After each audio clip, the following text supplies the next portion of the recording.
Oke, saya ulangin. Selamat malam untuk kita semua. Hari ini kita masuk di pertemuan keempat.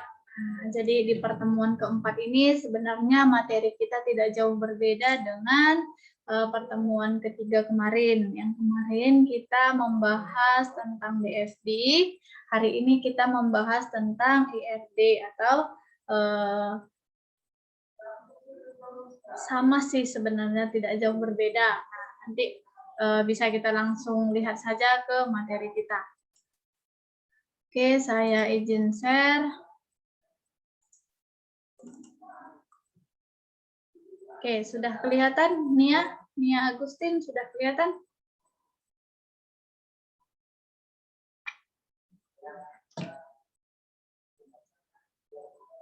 Kelihatan materinya atau belum?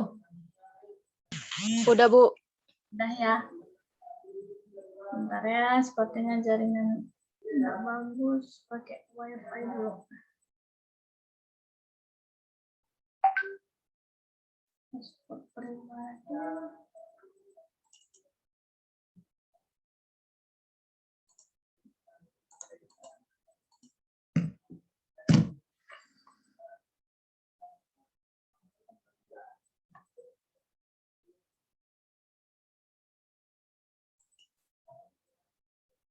Oke.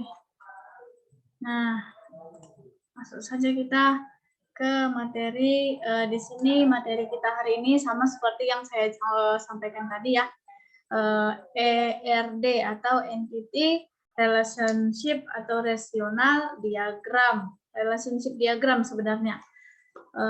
Di sini ada ERD ini sama sebenarnya tidak jauh berbeda dengan DFD, masih dalam pemodelan data. Jadi di dalam sebenarnya tujuan kita itu untuk database. Jadi untuk pembuatan database itu kita membutuhkan model-model bagaimana untuk membuat database kita itu semenarik mungkin dan serapi mungkin. Nah, jadi langsung saja saya jelaskan di sini. Adapun pemodelan data merupakan teknik yang digunakan untuk mengorganisir atau mengatur dan mendokumentasikan data sistem. Pemodelan data disebut juga dengan pemodelan database. Pemodelan database digambarkan dengan diagram hubungan entitas atau Entity Relationship Diagram atau disingkat dengan IRD. Lebih sering kita dengar nanti IRD. Nah, Entity Relationship Diagram atau ERD merupakan pemodelan data yang menunjukkan hubungan tiap-tiap entity atau tiap-tiap entitas. Nah, ERD adalah model konseptual yang mendeskripsikan hubungan antara penyimpanan. ERD digunakan untuk memodelkan struktur data dan hubungan antar data dengan IRD. Model dapat diujikan dengan mengabaikan proses yang dilakukan. Kita lanjut.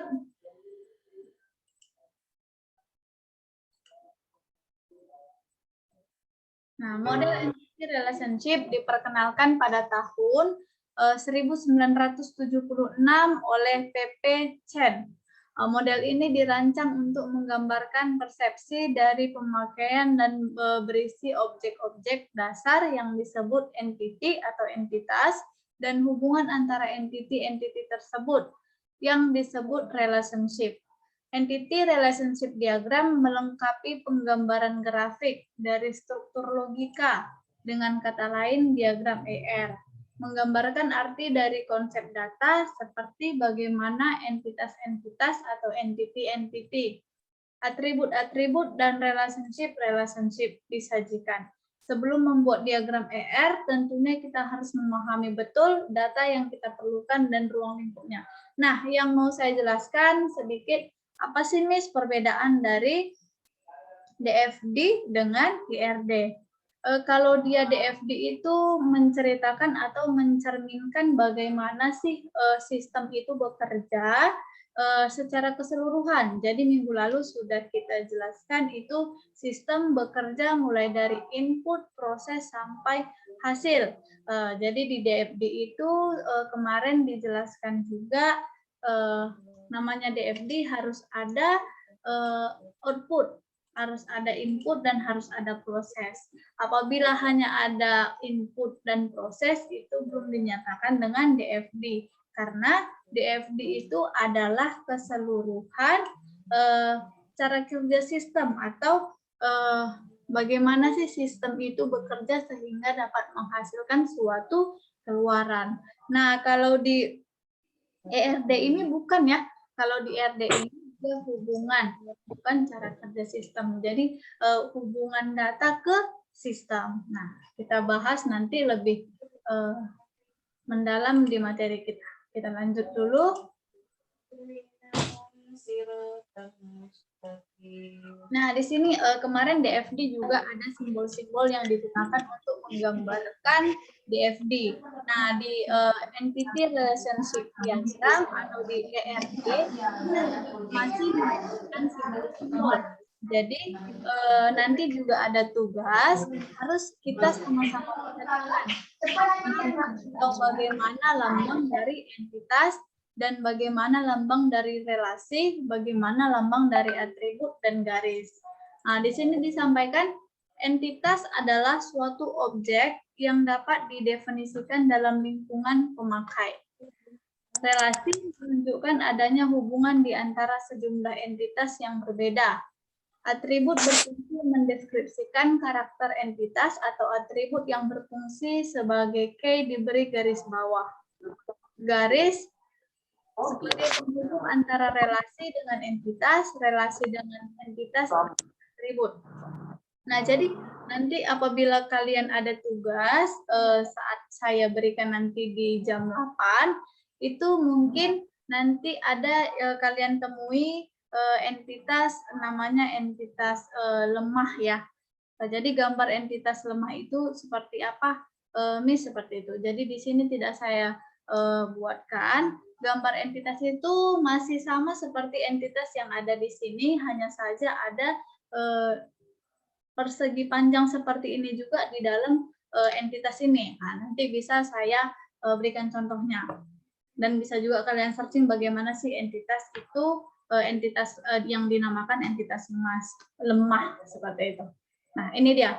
Entitas, kumpulan objek yang dapat didefinisikan secara unik atau saling berbeda. Simbol entitas biasanya digambarkan dengan persegi panjang.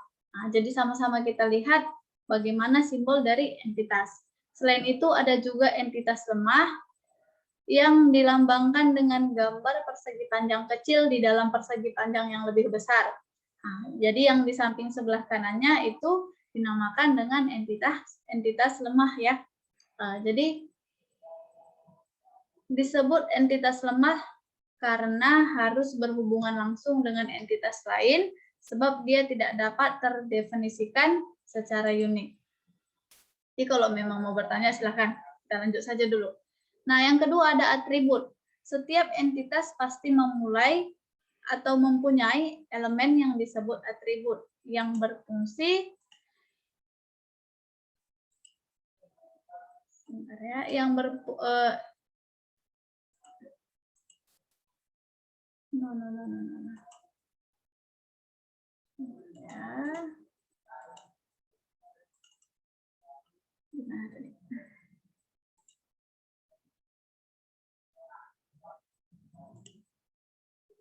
tadi di sini atribut. Setiap entitas pasti mempunyai elemen yang disebut atribut yang berfungsi mendeskripsikan karakter dari entitas tersebut. Atribut kunci merupakan hal pembeda atribut dengan entitas. Gambar atribut diwakili oleh simbol elips yang terbagi menjadi beberapa jenis. Jadi di sini ada terbagi dari 5 jenis. Ada atribut kunci, key, ada atribut simple, atribut multinilai, atribut gabungan atau komposit, dan yang terakhir ada atribut derivatif. Dan saya ambil contohnya di sini ada nanti atribut derivatif. Derivatif ini biasanya seperti ini. Dari nama itu kan dinamakan dengan entitas. Jadi dalam nama siswa itu ada namanya atribut tanggal lahir, mungkin atribut NIM. Nah, ada juga seharusnya atribut usia. Namun ini tidak dibuat dikarenakan apa? dari tanggal lahir sudah bisa kita hitung sendiri. Nah, hitung sendiri sudah berapa usia dari mahasiswa atau siswa tersebut. Jadi dia bisa dibuat, bisa tidak. Itu yang dinamakan derivatif ya. Jadi di sini jelas dibuat atribut kunci ya, atribut yang digunakan untuk menentukan entitas secara unik. Contohnya NPWP, NIM, dan lain sebagainya. Atribut simpel, atribut bernilai tunggal yang tidak dapat dipecah lagi. Contohnya alamat. Nah, jadi alamat kan tidak mungkin bisa dipecah lagi. Tahun terbit buku, nama penerbit. Atribut multinilai, di sini lebih ke atribut yang memiliki sekelompok nilai untuk setiap entitas instan. Contohnya nama beberapa pengarang dari sebuah buku pengajaran atau pelajaran. Yang berikutnya ada atribut gabungan atau komposit. Atribut yang terdiri dari beberapa atribut yang lebih kecil dengan arti tertentu. Contoh, nama lengkap yang dibagi menjadi nama depan, tengah, dan nama belakang.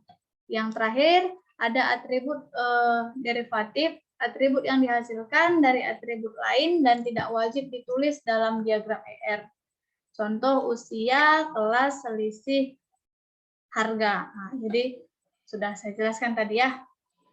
Nah, ini dia contohnya. Masuk kita ke nomor 3. Nomor 3 itu ada relasi. Hubungan antara sejumlah entitas yang berasal dari himpunan entitas yang berbeda. Gambar relasi diwakili oleh simbol belah ketupat.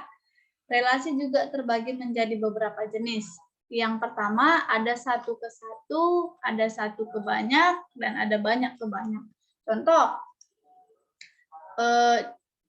relasi satu ke satu. Setiap entitas hanya bisa mempunyai relasi dengan satu entitas lain. Contohnya siswa dengan nomor induk siswa. Satu ke banyak, hubungan antara satu entitas dengan beberapa entitas dan sebaliknya. Contoh guru dengan murid dan sebaliknya. Banyak ke banyak, setiap entitas bisa mempunyai relasi dengan entitas lain dan sebaliknya. Contoh siswa dan ekstrakurikuler. Di sini ada siswa 1, dia memiliki hubungan ke ekstrakurikuler. Ada ini kurang lengkap ya. Nanti kita ambil contoh dari lain aja. Jadi saya jelaskan dengan contoh yang berbeda.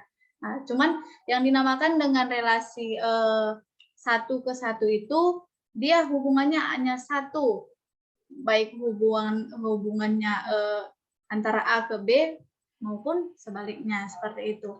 Kalau satu ke banyak, contohnya tadi seperti guru dengan murid. Jadi bisa jadi dengan satu entitas memiliki banyak relasi atau memiliki banyak keperluan sebenarnya kalau relasi ini. Oke, kita lanjut. Garis yang menghubungkan antara atribut yang menunjukkan hubungan entitas pada diagram ER. Nah, ini kardinalitas. Kardinalitas merupakan jumlah minimum dan maksimum dari hubungan antar entitas disebabkan hubungan bersifat dua arah.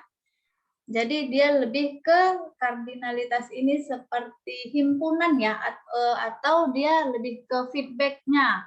Contoh interpretasi minimal 1, maksimal 1.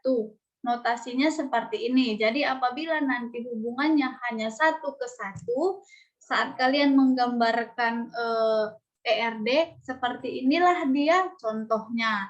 Ada garis penghubung, persegi panjang, dan garis 2. Seperti itu. Ini merupakan semuanya lambang-lambang yang wajib kita ikuti saat penggambaran atau saat menggambarkan IRD nanti.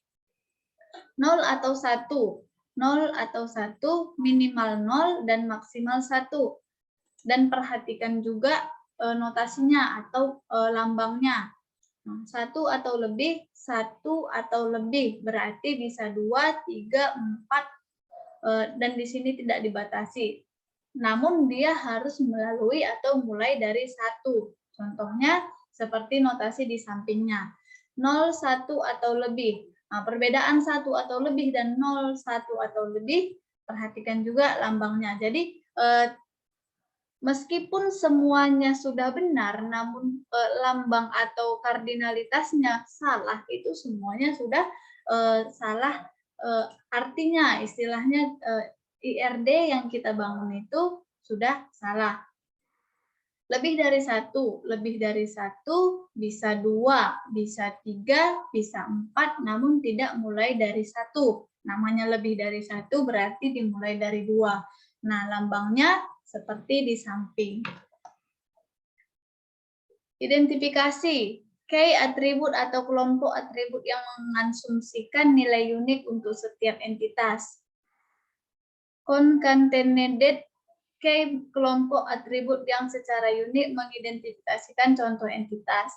Kandidat K satu dari sekian banyak K yang akan dijadikan sebagai primary K suatu entitas. Primary K kandidat K yang paling umum digunakan untuk mengidentifikasi secara unik entitas tunggal. Alternatif K kandidat yang tidak terpilih menjadi primary K. Origin K primary K pada satu entitas yang diberikan atau diduplikasi kepada entitas lain untuk mengidentifikasi hubungan. Nah, di sini ada contoh NIM disebut sebagai primary K, kelas disebut sebagai primary K, 2B disebut sebagai origin K. Duplikat dari primary K yaitu entity induk tidak unik. Nah, ini contoh dari IRD. Ini masih contoh sederhana. Nanti sudah saya buat tugas, boleh dicoba. Namun nanti kalau ada yang kurang paham boleh ditanyakan. Namun itu tugas yang hari ini masih DFB ya, belum IRD. IRD itu tugasnya untuk minggu depan. Nah, ini contoh penggambaran IRD untuk sistem informasi nilai pada STMI ABC. Jadi di sini dia entitasnya ada mahasiswa. Dari mahasiswa ini ada atributnya, ada NIM, nama mahasiswa, tempat tanggal lahir, agama, alamat, nomor telepon, program studi, dan tahun ajaran. Nah, dari ini semua yang dibuat sebagai primary key-nya yaitu NIM. Nah, jadi ini nanti perhatikan dari mahasiswa ke mengikuti ini berapa hubungannya, 1 ke 1 kah atau 1 ke banyak kah, itu nanti coba diperhatikan. Nah, dari mengikuti ke mata kuliah, ini juga seperti apa, dari mana alurnya kemana. Nah, jadi mata kuliah memiliki atribut kode mata kuliah, nama mata kuliah, SKS, semester, sama tahun ajaran.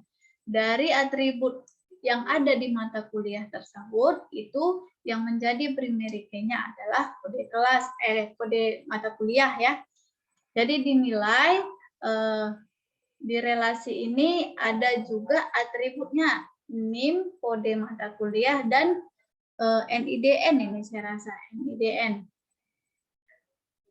Dari dosen ada juga atributnya seperti NIDN, nama dosen, alamat, dan nomor telepon.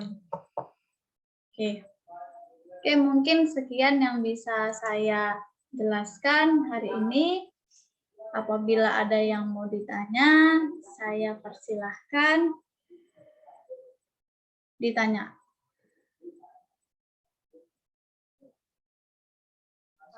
Miss, ini tanya, Miss.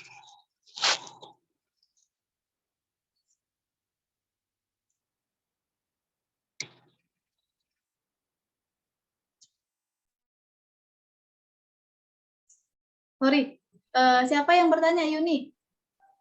Iya, Miss, tadi kan itu entitas dan entitas lemah, itu perbedaannya apa ya, Miss? Kalau entitas kan tadi ada di contoh tuh seperti 6. Kalau entitas lemah itu gimana? Contohnya. Kalau entitas bedanya ya, dia kalau entitas itu dia bisa berdiri sendiri. Contoh seperti yang mahasiswa tadi yang saya jelaskan, dari mahasiswa itu dia bisa bisa adanya atribut-atribut atau dia bisa file itu bisa ada sendiri seperti itu. Bentar ya, saya ambil contohnya. Namun kalau yang lemah dia harus ada dibantu dengan entitas yang lain. Bentar ya.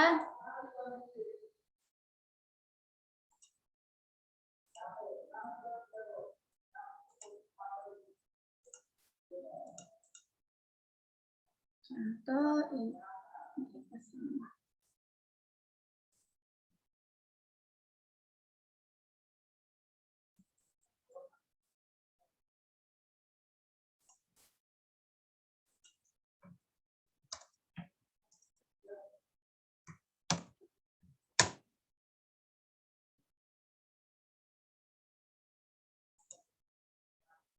Bentar ya Yuni.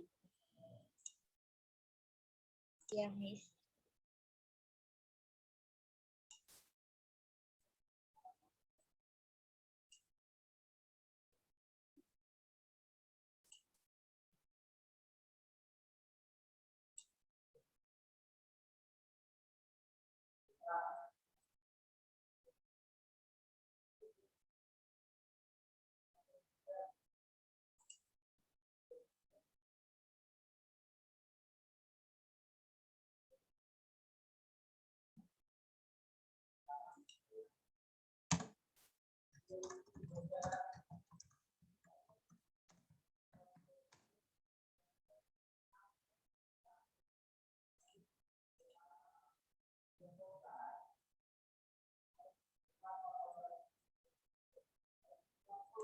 Saya izin share ya.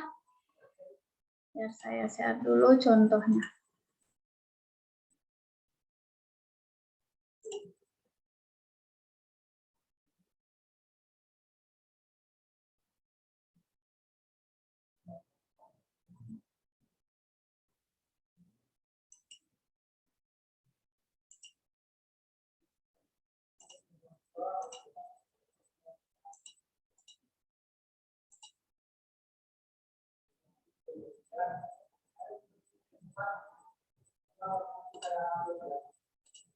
Nah, seperti ini. Kelihatan, Yuni? Yang saya ambil contohnya di sini, ini kan ada NIP, ini kepegawaian ya, ERD dari kepegawaian. Jadi di sini banyak sebenarnya entitas-entitas yang belum terlihat di sini. Contoh seperti entitas pegawai. Nah, dari entitas pegawai ini ada NIP dan ada nama pegawai dan memiliki relasi tanggungan. Nah, jadi tanggungan ini dia nggak bisa dikatakan entitas kuat karena dia entitasnya ini ngambang seperti itu. Jadi bisa ada, bisa tidak. Nah, karena kan pegawai itu mungkin tidak semua sudah memiliki tanggungan seperti itu. Jadi yang dinyatakan dengan entitas lemah itu dia tidak bisa tidak stabil seperti itu, tidak selamanya ada, bisa tidak ada seperti itu dia. Miss, terima kasih. Oke, ada lagi?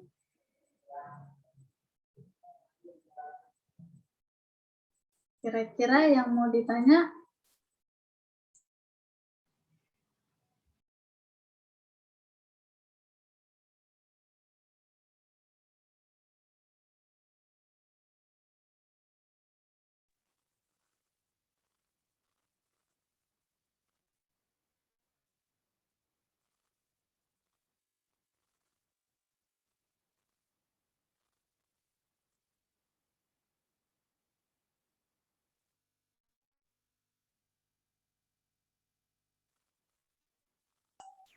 Ada pertanyaan, Miss.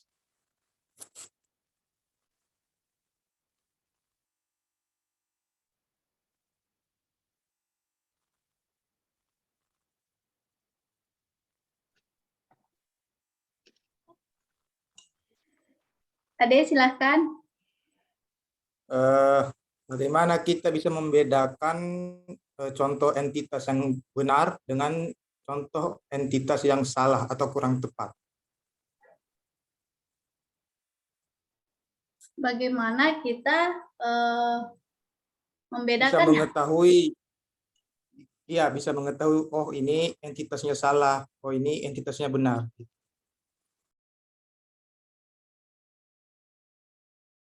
Oke.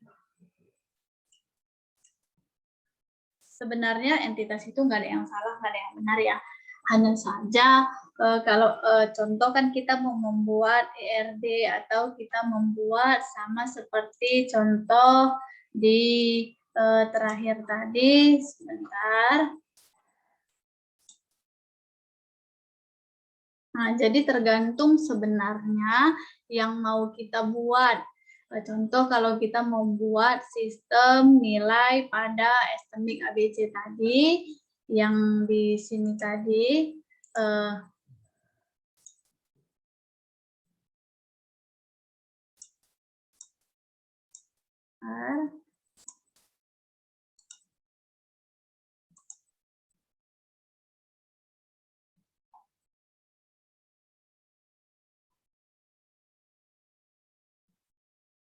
Oke, jadi di sini sebenarnya kalau entitas lemah itu memang jarang digunakan, itu apabila ada perlu. Bisa juga nanti kita sama-sama searching ya, atau boleh dicari juga dari referensi lain. Entitas lemah itu sebenarnya jarang digunakan, tergantung keperluan kita. Pada contoh seperti di sistem nilai di estetik ABC ini, dia tidak menggunakan entitas-entitas lemah karena mungkin tidak diperlukan, karena yang dibutuhkan di sini itu untuk sistem penilaian itu kan yang dibutuhkan hanya mahasiswa, dosen, dan mata kuliah seperti itu. Jadi dari dosen, mahasiswa, dan mata kuliah itu sudah cukup untuk membentuk suatu ERD atau yang akan kita bangun seperti itu. Jadi atribut-atribut yang kita gunakan juga sudah jelas. Nah, jadi saya rasa kenapa saya sampaikan demikian, yang membuat entitas itu kita sendiri yang akan menggambarkan. Nah, jadi saya rasa bukan ada salah atau tidak tepat, hanya tergantung kebutuhan kita. Nah, kalau memang data kita cukup atau data kita sudah pas lah seperti yang akan kita buat, itu tidak perlu adanya entitas lemah, karena dari beberapa banyak ERD dia tidak begitu sering menggunakan entitas-entitas lemah seperti itu, karena entitas lemah pada hakikatnya itu tidak bisa berdiri sendiri, harus digabung atau harus dibantu dengan entitas-entitas lemah. Seperti ini sebenarnya entitas yang kuat. Seperti ini sebenarnya entitas yang lemah itu, dia seperti entitas kayak tanggapan atau gimana ya saya sampaikan. Dia mengambang. Jadi itulah sebabnya kenapa dia dinyatakan lemah. Dia tidak bisa berdiri sendiri. Jadi sebenarnya entitas itu tidak ada yang salah, hanya tergantung kebutuhan kita saja. Kalau memang kebutuhannya sudah cukup atau memang jelas dan tidak memerlukan seperti tanggapan atau tidak memerlukan hal-hal yang tidak selamanya ada mengambang, itu kan tidak, kalau ada mengambang mungkin dibutuhkan entitas-entitas itu tambahan sebenarnya. Namun kalau jelas seperti ini, seperti contoh nilai ini, dia tidak membutuhkan entitas lemah seperti itu, Adil.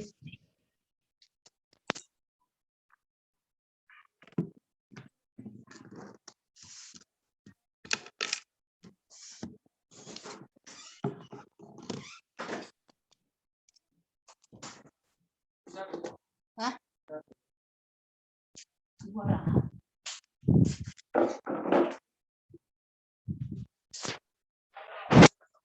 Oke, ada lagi? Rizka Perdana. Ada yang mau ditanya Rizky? Rizky, mana? Nggak- Kenapa Nggak ada, Bu. Kenapa tidak Lagi ada ditanya? acara keluarga, Bu. Kan mau puasa.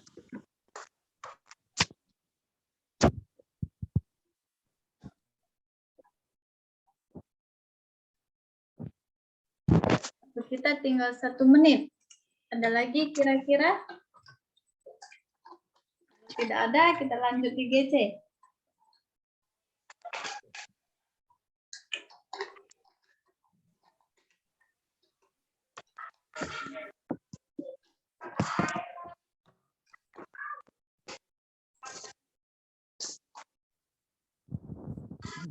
Oke, Diki, kenapa kamu tidak menggunakan seragam Diki? Dari pulang kerja, Bu. Sudah di rumah kan? Kenapa tidak menggunakan seragam? Di rumah teman ini, Bu. Gua